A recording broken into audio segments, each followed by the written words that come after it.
Gumba Milgan, Gumba Nani Gianindu, Yurigiri State Library of Queensland Gu, which is good evening. It's good to see you. Welcome friends to State Library of Queensland. And that's in Burragum, which is the language of the community that I grew up on the Darling Downs. And good evening everyone. I'm Vicky McDonald, State Librarian and CEO here at the State Library of Queensland. And on behalf of my colleagues, I welcome you to the Game Changers, our first on-site Game Changers for 2021 in conversation with artist CJ Hendry. But let me begin by acknowledging Aboriginal and Torres Strait Islander people and their continuing connection to land and as custodian of stories for millennia.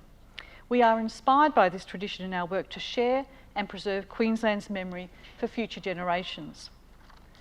I would like to extend a very warm welcome to our guest speaker, artist and business person CJ Hendry. I know there's a lot of excitement about people having the opportunity to meet and speak with CJ tonight. I also welcome our facilitator, Emeritus Professor Susie Derbyshire, members of the Library Board of Queensland, the Queensland Library Foundation Council and the Queensland Business Leaders Hall of Fame Governing Committee. I also welcome our founding partner, QUT Business School, and a very warm welcome to our generous sponsors who make Game Changers possible.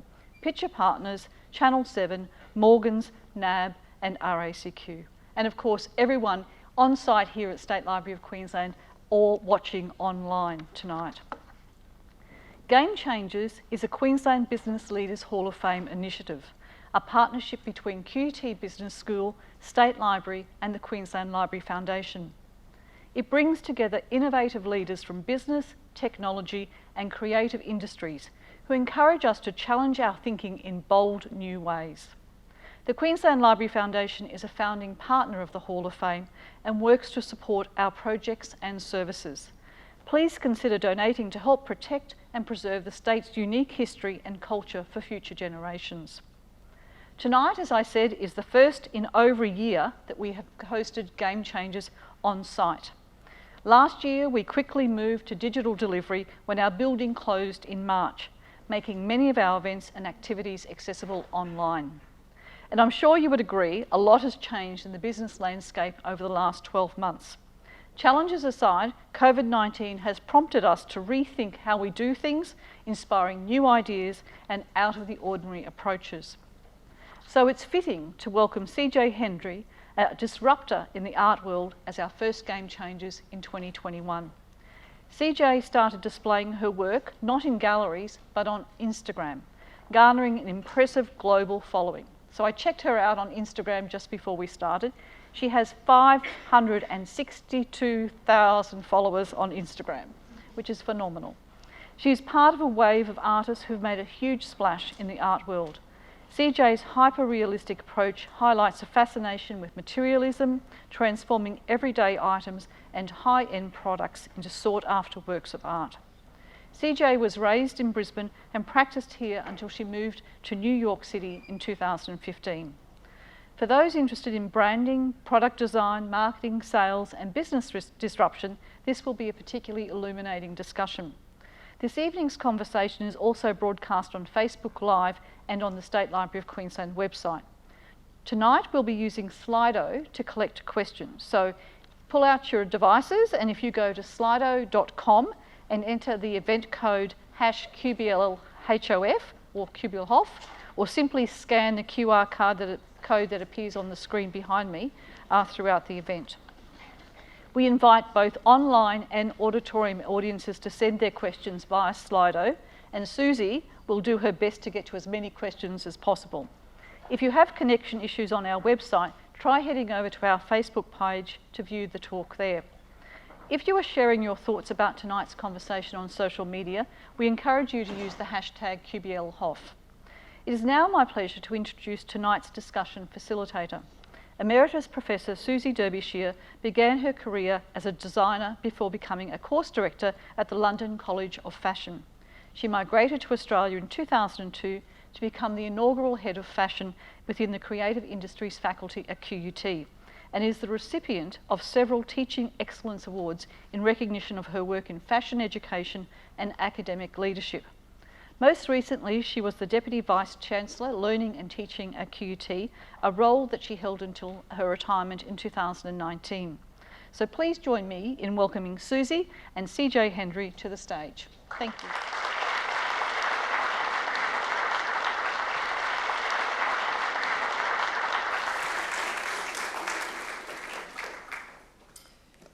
you. Thank you, Vicky.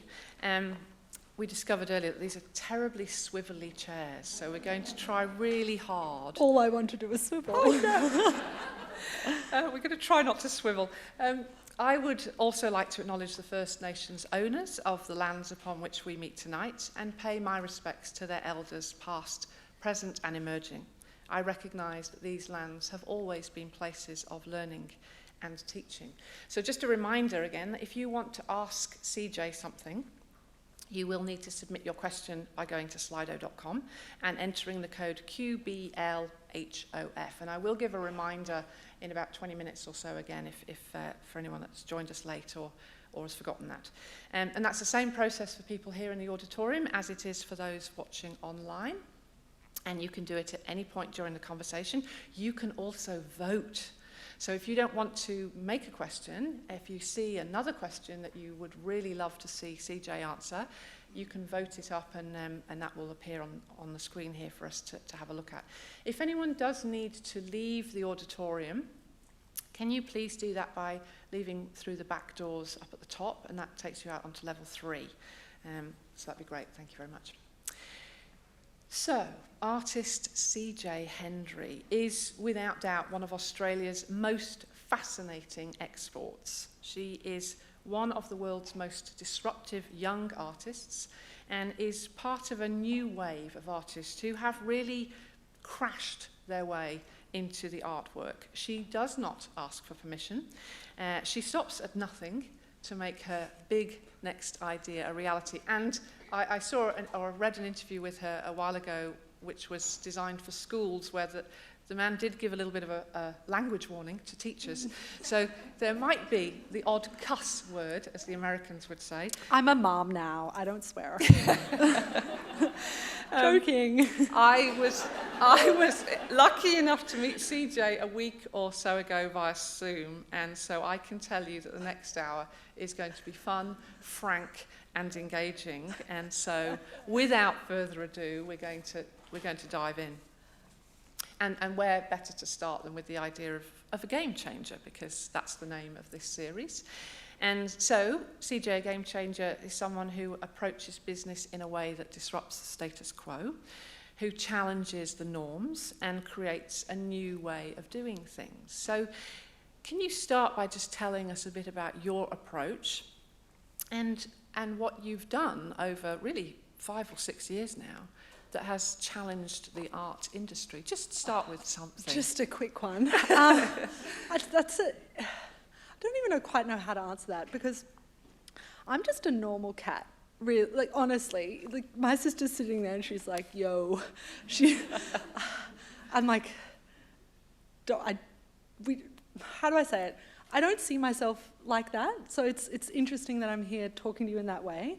But I'm like, we just do the work, so I just make art, and how it's perceived is not my business, so I just make what I make, and then I put it out into the wild, and then people consume it how they consume it, and I have no, I don't manipulate that. So yeah, so I guess I'm game changing, but that's not my goal. My goal is just to make shit. You know what I mean? So I just make stuff, and then people love it or hate it. I've got equal parties. Some of you, I'm not sure. Yeah. Do you think, though, part of that, I mean, I know you were born in South Africa in Durban, but raised in Brisbane, not just in Australia, but in Brisbane. And I think there's, well, bear with me. Not Sydney. I've chosen to make Brisbane my home too. Brisbane is a fabulous place. But there is something about a humbleness, I think, sometimes that comes, and perhaps particularly for creatives that come out of Brisbane, that maybe has travelled with you. It's a great point. I don't know. I think Australia is really nice, because if you do get to a little too ahead of yourself, I think you will be cut down pretty quickly.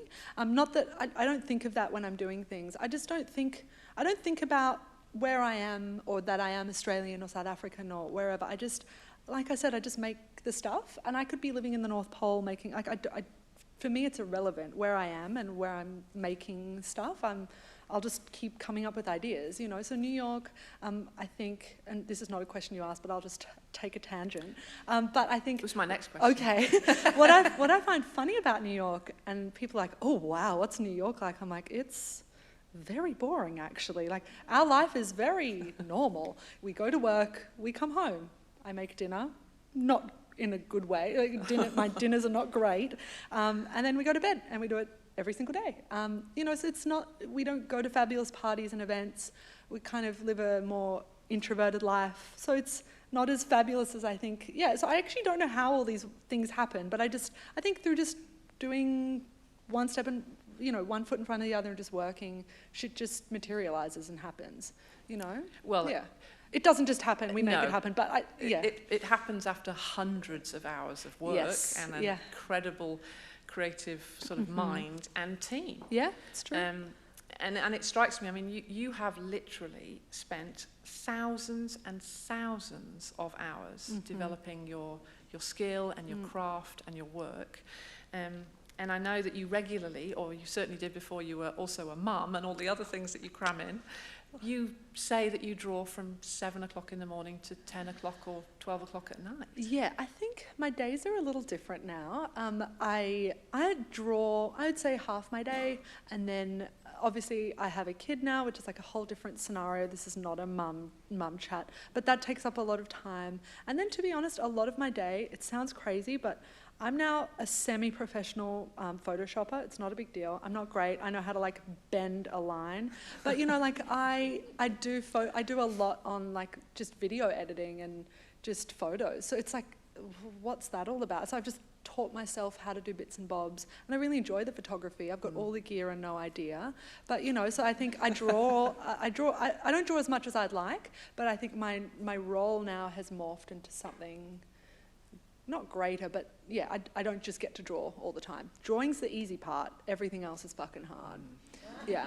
And do you still get, because again, often I think people's idea of life as an artist or a creative is that that's what you spend the majority of your time doing. People think artists sit down and smoke joints all day. And I would love to do that, but that is not at all what my day looks like. Yeah, I think the stereotypical artist is like, yeah, you know, we'll just come in, smoke a blunt, but do it, nah, we won't work today, we'll just go and hang out until like 5 in the morning.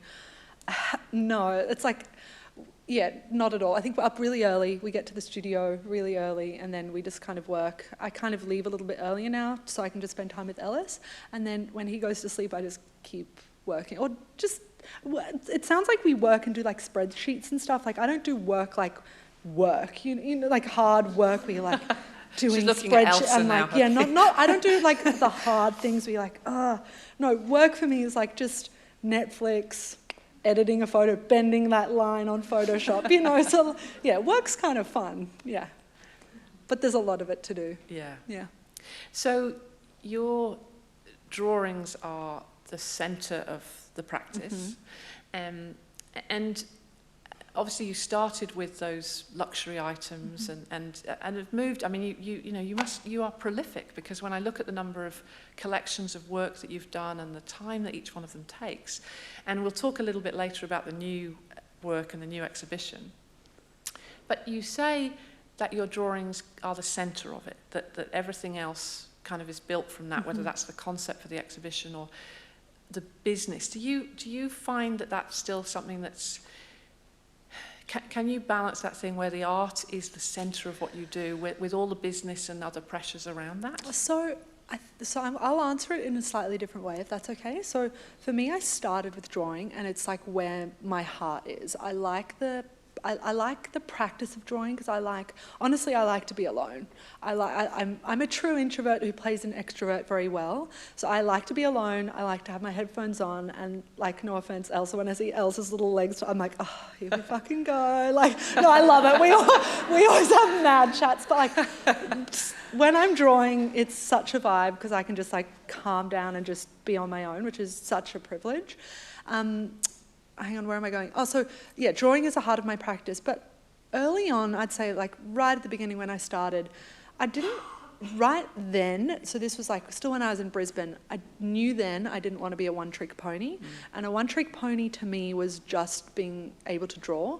And the further I got and the more I started to understand about the higher end contemporary art world, it has nothing to do with skill, like absolutely nothing. And my whole practice is based off skill. And I started to almost become a bit, I'm not going to use the word embarrassed, but that's the only word I can think of right now. But I was like, oh, I can just draw. Like these artists I would look at, I'm like, the conceptual side of their practice was extraordinary. So I actually like art that's like nothing like mine. And you would look at some of it and be like, what the fuck is this? I'm like, but it's this. And like, I'm now one of those art wankers that's like, oh my God, like the this and the that. And you're like, So yeah, I really appreciate the highly conceptual nature of a lot of artists' practice. And my art is really slap you in your face obvious, you know what I mean? It's hyperrealism. It's like, oh, that's a fucking shoe. Yes, it is, you know? It's like, it's, you know, it's not like, oh, what could it be? No, it is what it is. So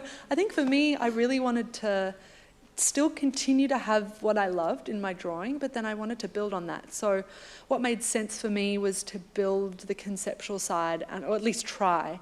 And so I kind of always start with the drawings, whatever they might be, and then I kind of start to think about the concept further. So for example, this exhibition, Australia, who would have thought we would have designed a card game around Australian boganism? Like, you know what I mean? What the fuck? Like 6 years ago, I never thought I'd done that, but I was just so fascinated with Australia and just our language. It's phenomenal. So whatever the idea is, it always starts with the drawings, and then I build a much bigger concept around it, which I'm really enjoying the place I am now with exhibitions and where my practice is. Yeah. Not to say I didn't enjoy it before, but I just love storytelling so much.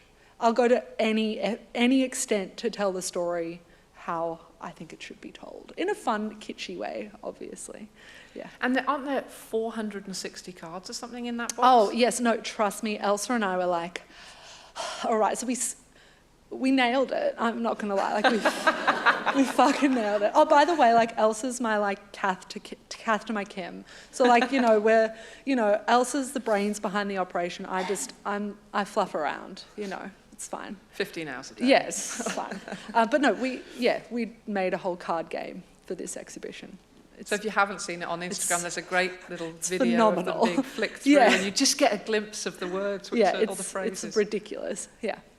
Sorry, I'm going ahead. This whole exhibition that's coming up is like totally based off, you know, when people think of Australia, for example, they're like, oh, the sharks, the spiders. I'm like, duh. And then the next conversation is like, oh, will you say something? I'm like, yeah, what did you want me to say? They're like, throw a shrimp on the barbie. I'm like, oh my Lord, like, is that, you know, so yeah.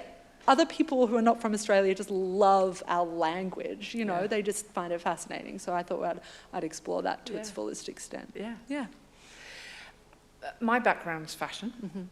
And so I think it interests me in a way that probably what we were expected to talk about a lot. And when we will come on to technology and social media and how that's played out in your business and your brand, and you refer to yourself sometimes as a brand.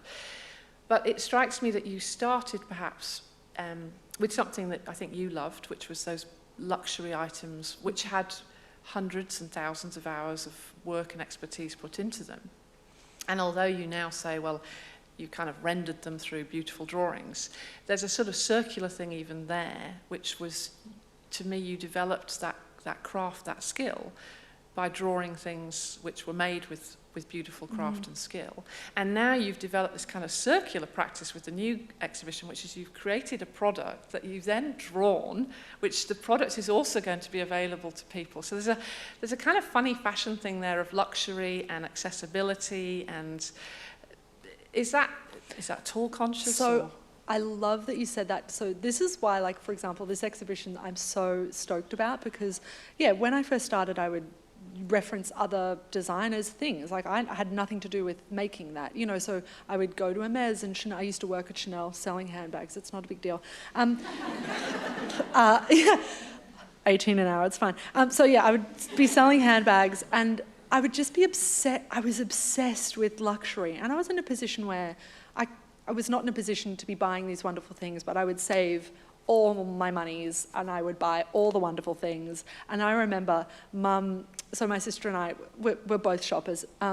Anyway, so Mum, we would hide our bags in the car, and then when Mum would go to tennis or something, we would I'm like, Pam, is she gone? I'm like, great, and then we'd like run everything up and we'd like hide the bags so like she would know we'd done more shopping. Oh, it was such a thing. So yeah, I used to be a big shopper, and I think because I was in, you always want what you can't have, and I was just obsessed with things, and now it's not come full circle, but now I'm not as obsessed with things, I'm more obsessed with ideas and space. So it's kind of like now when you're in a position where you can buy things, it's not as important for me as it once was. So I think to your point about us designing a game, and that is the product, and now that's what I'm drawing. I'm so excited about this series because it's like, it's mine, and and I think no one else has done it before. No. It's completely my own, original. Which is, I'm really proud of it. I did see a question just pop up there, which is, when can we buy the cards and where can we get them from?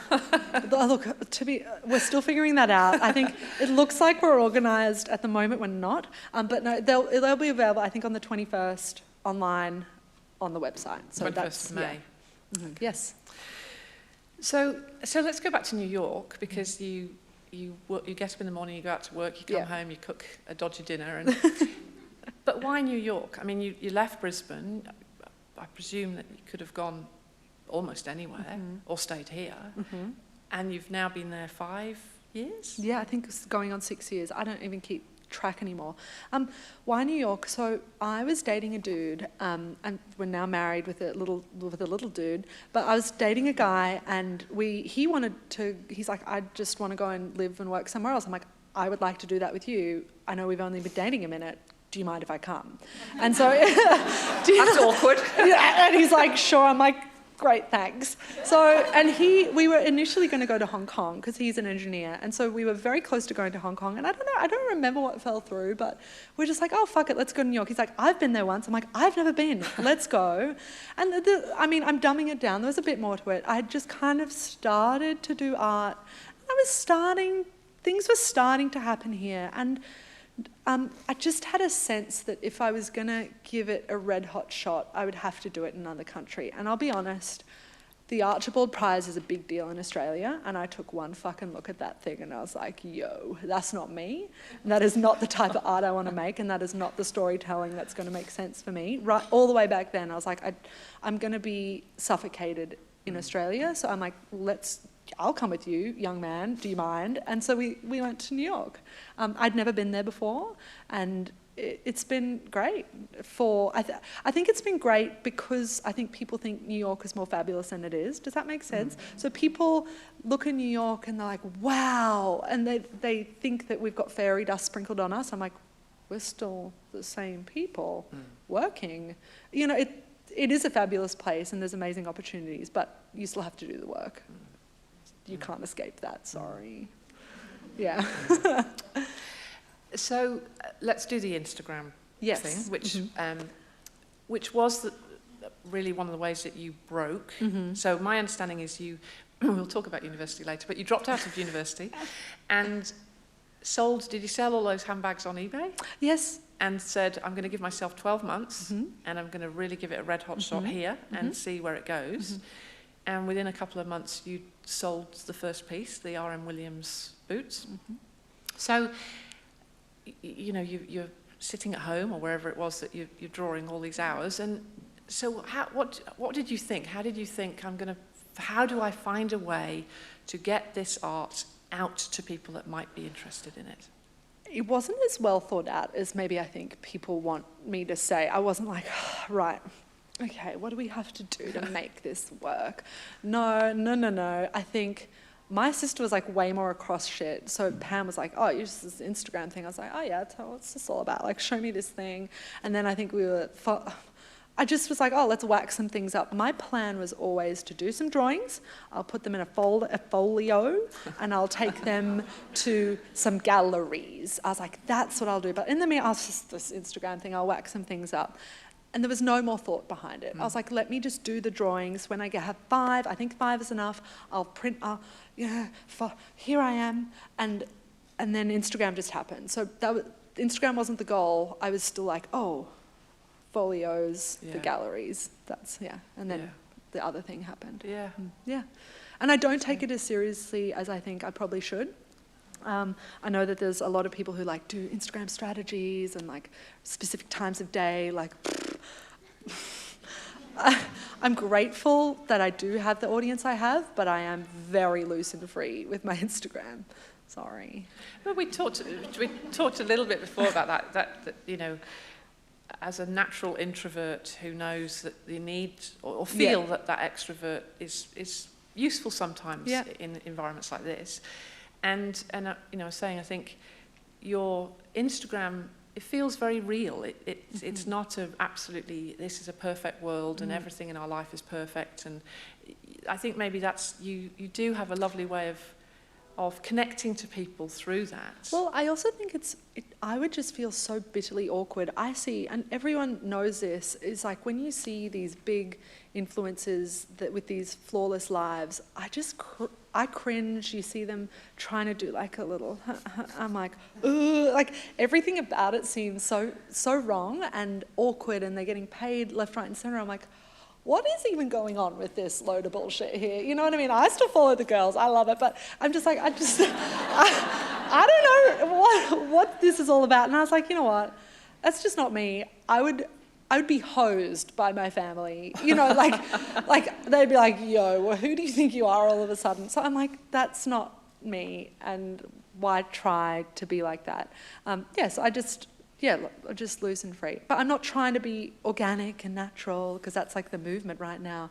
I just don't have the time to put makeup on in the morning. Yeah. So I won't ask you the question about if you were starting from scratch today, what would be your Facebook strategy and Instagram strategy? We'll jump that one. I think you've answered that one. We've got it. But Jesus. This I love this. This has got a lot of votes, this question already. Okay. At what moment did you realise your art was being taken seriously and making an impact on a larger audience?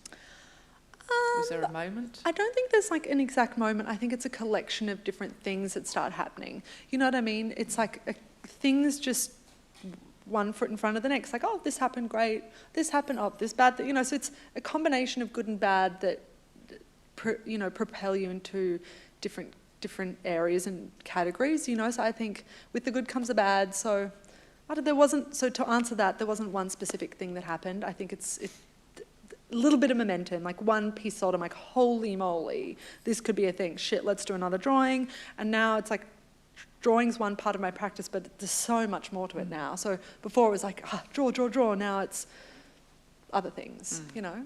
Yeah. Okay.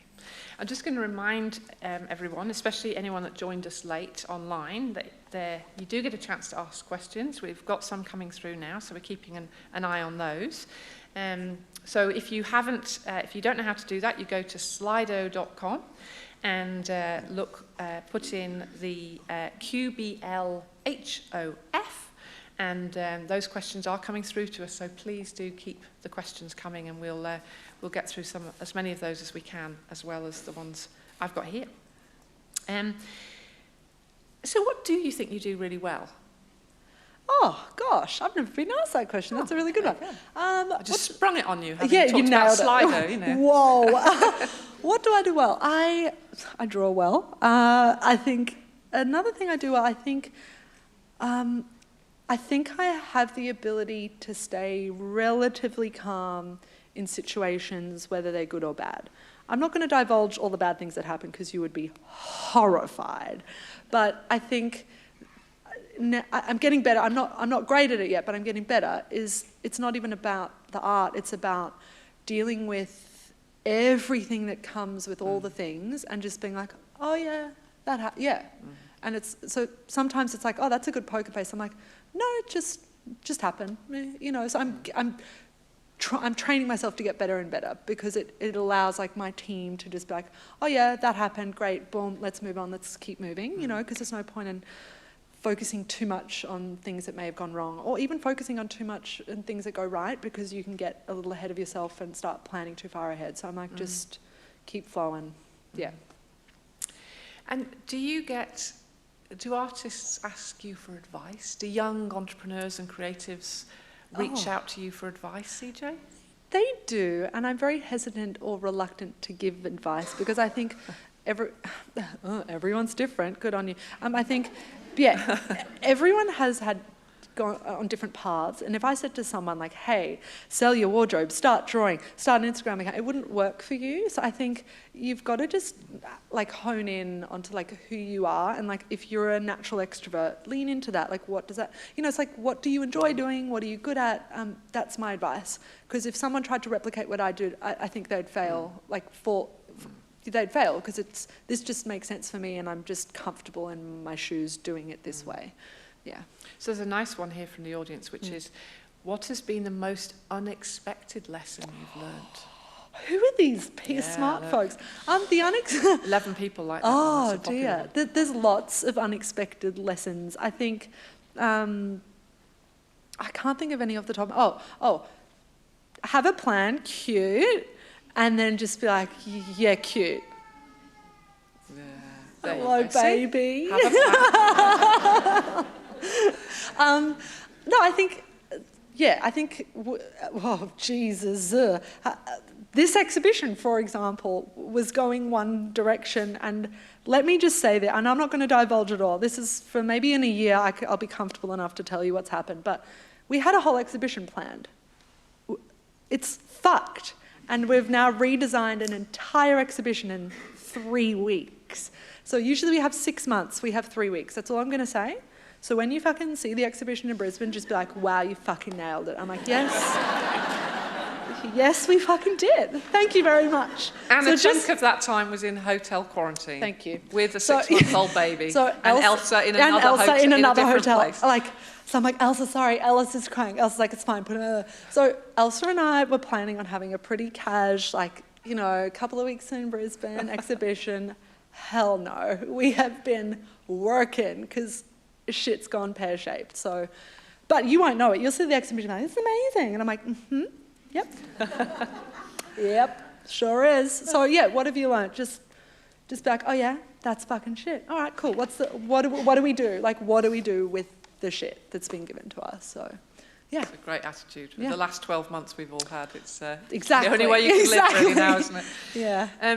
So let's not talk about the university experience. And I'm not going to lead you, because people know that my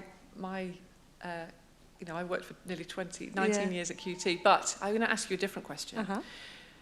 If you got to design a university course for people who are creative and want to succeed in the way that you have, what would be some of the things that you'd put into that course? So I'm going to paraphrase from a book that I read. Oh, I didn't read it. I'm not a reader. I listen to audiobooks. So a book that I listened to, and I can't even remember the name of it. Pam, you read it. I told you to read it. What's it called? Yes, Atomic Habits. So he said that there was... this is me designing... Did everyone catch that? Yeah, Atomic Habits. It was quite phenomenal. Anyway, so if I was to design a course, I'd say go out for 6 months. How long does university... Oh, it goes for 3 years, doesn't it? Oh... Well, it's meant to. Oh dear. You stretched that experience out an extraordinarily long time, so CJ. For someone that didn't like university, you really dragged that out. Let's just divert real quickly. I spent 7 years at university, and I don't have a degree. And you're here listening to me, so I apologise. And so you asking me this question is hilarious. So let me answer. So back to the Atomic. So I'm just taking exactly what this guy said. I would just say for a year, fuck this 3-year thing, that's way too long, because like so much is changing. For a year, I'm just like, go out and create as much as you can for a year. It is a quantity game, and something will stick. So I think what I'm referencing in Atomic Habits, I think there were 2 test groups, and there was, he asked them to make the perfect photograph, and there was one test group that like just work on one image. You've got to make the perfect image, and then there was another test group that's like make thousands of images and we'll find the best one at the end. And the test group that was told to create thousands and thousands created a better body of work than someone who was just focused on one thing. So yeah, I would just like just volume, and that's, I think, my practice. We work so quickly and just ideas coming out the wazoo. And I think we are only able to recreate an entire exhibition in 3 weeks is because there's that many ideas that fly around the studio every fucking day. And if I was like, oh, this one idea is great, I'll sit on this for 5 years, like I'd be fucked right now. But yeah, it's just that because there's so much, like, and some of the ideas are shit. So I'm not saying that all of them are home runs, but like we'll just spitball the whole time. And I think because we're so good at that, I was like, oh, boom, let's pull this one in. Great, It's like seeds, you know, if you plant one seed and then invest everything in that one seed and the seed doesn't come up. So I would just say create, you've got to deliver something every day. Anything, it doesn't need to be good, just give us something, Yeah, it's great advice. We'll have to ask you this one because it's now got 26 people. Can you please tell us more about meeting Kanye and how he received your art? Tell us all about Kanye. Okay, so I was wearing all white because I was in an all white phase, and I went to Chanel. I had a full fucking new outfit on. So I went to Chanel that morning. I was like, I need those sneakers. I went into like wherever. I was like, I need that backpack. Boom, I need that. So I had a spray tan. I was ready to go. With all white borrowed things. I'm naturally pale, so I have to spray tan. Okay, so I like fully spray tanned, outfit looking amazing. So I walked in, and then I was just sitting in the corridor because like the security was like, it was very like I was like, I'm just sitting in the corridor for like half an hour. Kim walks past, lost it. I was like, dead. So I was still sitting in the corridor, and then security's like, he's ready to meet you now. I'm like now? And then they're like, no phones. I'm like, what the fuck? Like, dude, like I was like, panicking. It's like rolled in with the artwork, and it was so calm. There was like him and like 3 other dudes, a lot of weed in the room. I just smelt lots of weed. I was like, oh, hi. And it was just calm, and he just was like, because that was just before they were going on stage. Just before. It was. I was expecting something a little bit more upbeat, but it was so calm, and I was like, and there was snacks. I didn't have any snacks, but I saw a snack table. And like, I smelled a lot of weed and snacks. So this is a good time. And yeah, and then it was like 5 minutes and we chatted. I don't even remember what happened. I was like, holy moly. He was about my height, maybe a bit shorter. And I was like, whoa. And then it was done. And I couldn't even get photo evidence. Yeah. But it was, you had it wrapped when you took it in? Yes, so wrapped. So we opened it in front of you? Yep. And who knows, it's probably in storage. Whatever. He's got it, it's fine. It worked a treat. Yeah. It always gets mentioned. Here's a kind of weird, and this is obviously for the people that follow you on Instagram. Future projects. The creepy dolls from your new house, question mark. So Jane, whoever. Jane! Hi. So, okay, so a little backstory for those tuning in. It's fine. Oh no, we've probably discussed it. So we bought a house in Brooklyn, my husband and I recently, and it's just a really narrow house. So in Brooklyn, there's like a lot of row houses. This house is 16 foot wide. So for those of you who work in meters, everyone, that's like less than 4. You can like put your arms out and you're like, we're done. Like it's so narrow. Anyway, so we bought this house and it was a deal. But when you buy a lemon, there's lots of fucking lemons in the house. Like, you know what I mean? So we bought the house and it was fully furnished. There were undies in the drawers.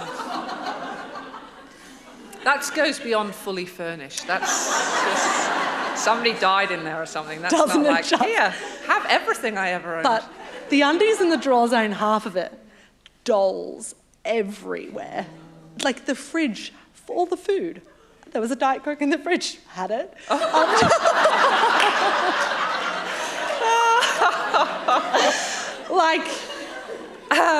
So what was the question? Are we going to do dolls exhibition? Yeah. No, I don't think so, but I will say my parents were over and like mum and I like ransacked the house. Like, there's a we've got dolls. Like, I've kept some dolls because Mum was like, you have to keep them. I'm like, sure. But I don't think there's going to be an exhibition out of it. But, like, Maybe. look, you know, stranger things have happened. But, yeah, the house was so weird. But it's going to be fucking phenomenal, don't you worry. But as it stands, it's not phenomenal right now. It's kind of a really different approach to decluttering, isn't it? Oh. It's just you leave all the clutter there and you just move No, somewhere. but, like... Leave someone else to deal with No, all the shit. it was like... Much easier. No, I kid you not. It was like the apocalypse happened in just that house and they rolled out with a backpack. I'm like, cool. So we own a house like that. It's fine. Oh, dear. There's one here which I think it's gone now. I was almost too frightened to ask it. Oh, which is what really pisses meet, you off. Can we meet Elsa? Yeah. Bring it in. Bring it in. Come on. Come on in.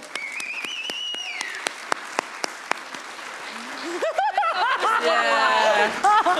And with a glitter. So this is Elsa. So Elsa's like my right-hand man. Yes, kind of. Yeah. Anyway, so Elsa, I can't do what I do without Elsa. So yeah, like I said, she's the brains behind the operation. I just like fluff around, but she keeps me down the straight and narrow. Like I'll come up with ideas. Sorry, you stand? Yeah, okay. Can we sit down? Yeah. So this is Elsa. Hi. So for example, like Elsa keeps me on the straight and narrow. So I like come up with wild ideas, and I'm like, can you just check the price of that? And then Elsa's like, it's too expensive. We can't do that. I'm like, can we explain? Half the time we end up doing it anyway because I'm like, I don't fucking care. The idea's too good. And Elsa's like, oh my lord. That's the accountancy part exactly. of the Bachelor of Creative Industries. You see. Yes. So Very we're just saying. we're a really good team in that way. So anyway, that's Elsa. Yeah. Now I was going to ask this one, but someone else has asked it as well because I read somewhere. Well, one. Don't believe what you read just now. I know. I have to cross reference. Yeah. That Caran d'Ache is your favourite crayon. Yes. But then I read a thing that you were going to design your own brand because there's only like 76 crayons in the biggest box. Look, this is a two-pronged thing. So yes, Caran d'Ache are my favourite pencils that I draw with, but they're really expensive. So FYI, like if you're just starting out, don't use Caran d'Ache, go Prismacolor. They're a bit shit, but they're cheap. Yes, I was going to start a coloured pencil company, but the startup cost to do the volume of colours that I want is like in the millions. And like, we just got a bit on. So like, yeah, if there's peeps who are like, I'll back that idea, I'm like, come on down, babes. But yeah, it's just, yeah, the startup cost is phenomenal. Just because you have to order like, I think like 100,000 of each colour. And I obviously want to do like 500 colours. So it's like... Elsa's like, I'm like, Elsa, how much is it going to cost? She's like, do you want to know? I'm like, no. When she comes in, like, I can't tell you the number. I'm like, there's a lot of zeros on the end. That's why they only do 76 colours. That is why. I think that's why there's only like X colours. Right. Oh. So here's a good question. You mentioned skill does not determine success for contemporary artists. Well, what does?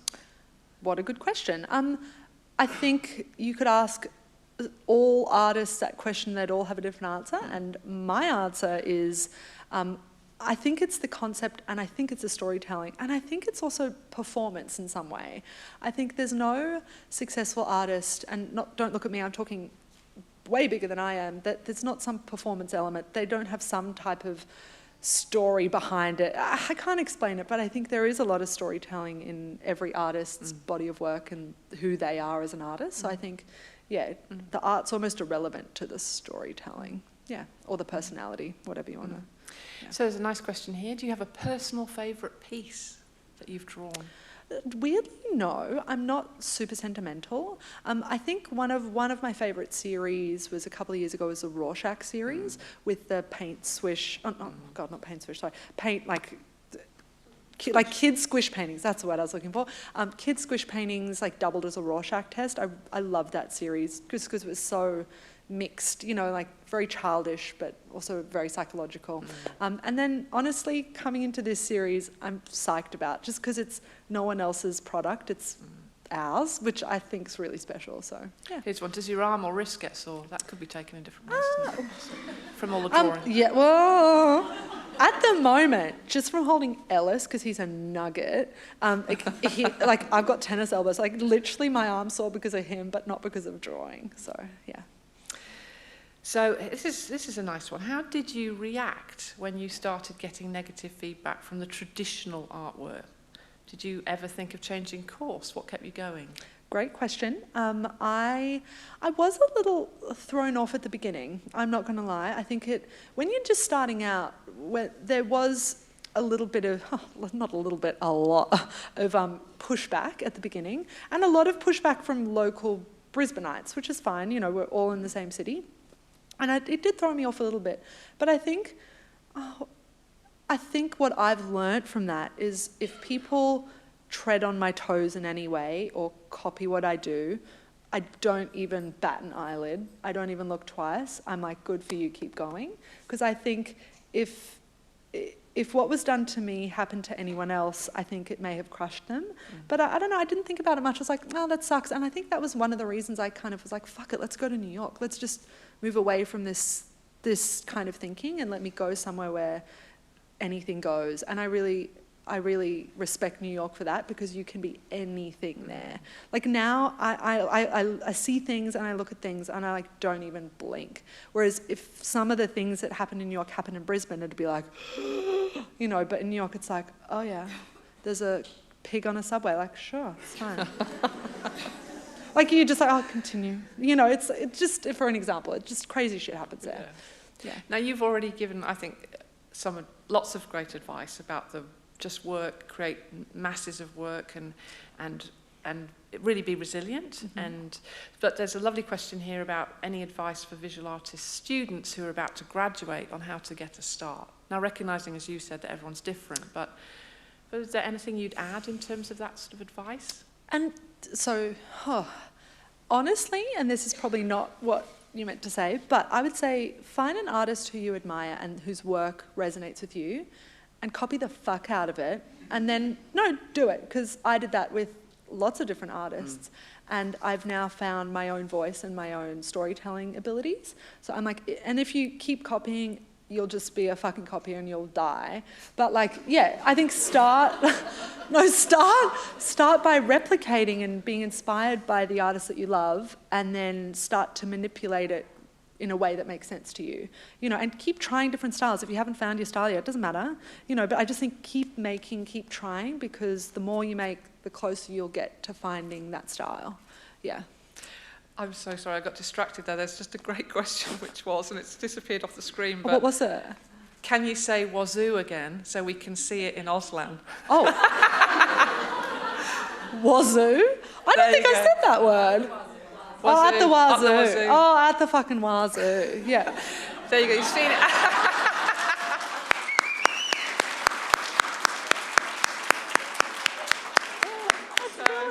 Not once, but about 5 times there. Thank you. That's fantastic. I'm crying. I can't. This is a good one, and I know there's at least one person here tonight who actually managed to get one of the infringement boxes. But there's, I think it's not really a question; it's more a comment, which is having more than one team dropping off copyright infringement boxes was just mean. Hashtag just saying. Yes, it was. And for those of you tuning in, I'm not going to get into the story, but yes, I agree. And we're just going to make it harder for you every year. So sorry. Oh dear. Yeah. Spill the tea on the photographer. I don't know what that is. Anyhow. What photographer? Oh, that motherfucker who. Oh. Okay. No, honestly, it's a schmozzle. What does that look like? Brilliant. Well done. This is so great. I didn't even know that was happening until. I'm going to come up with some rippers. You got 5 minutes to really. Oh, I can get all the way. So, I may or may not have brushed a little bit with copyright infringement from time to time, and it just so happens I did a piece, I think a couple of years ago now. Anyway, this photographer, he's a little bit older, and he's very highly regarded, and he's a New York-based photographer, and he was just like, you can't do that. And rightly so, it is 100% copywriting infringement. I was like, but I did draw it for myself, and it was just for the studio, and I was ordered to destroy the piece. And NFTs started coming. If you don't know what NFTs are, I'm not going to Google it.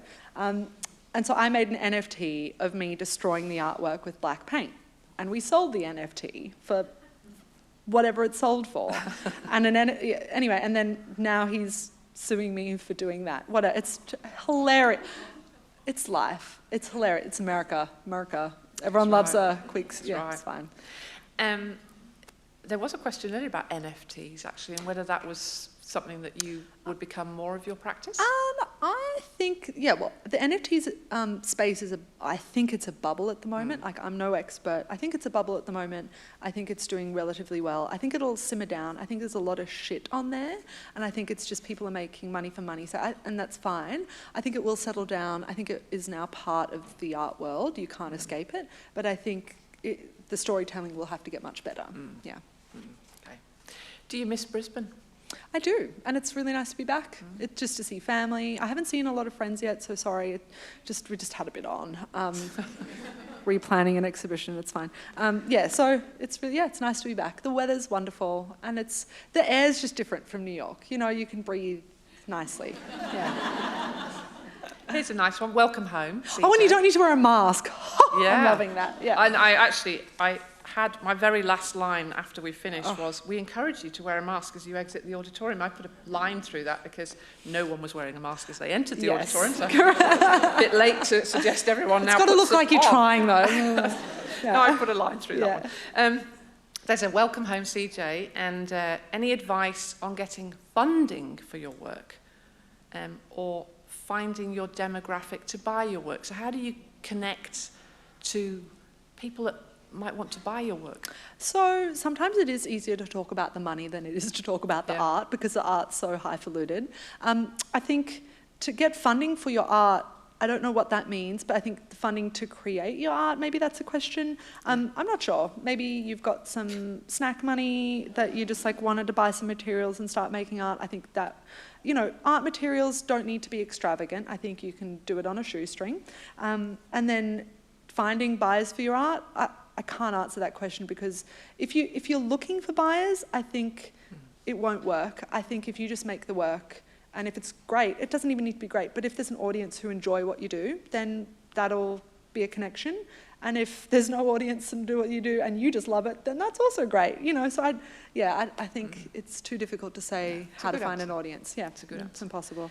I think when we were sat over there before, CJ said, I think there's some girls from school here. And I just saw a little question come up and say, was your art encouraged at St. Margaret's? So I'm guessing that was...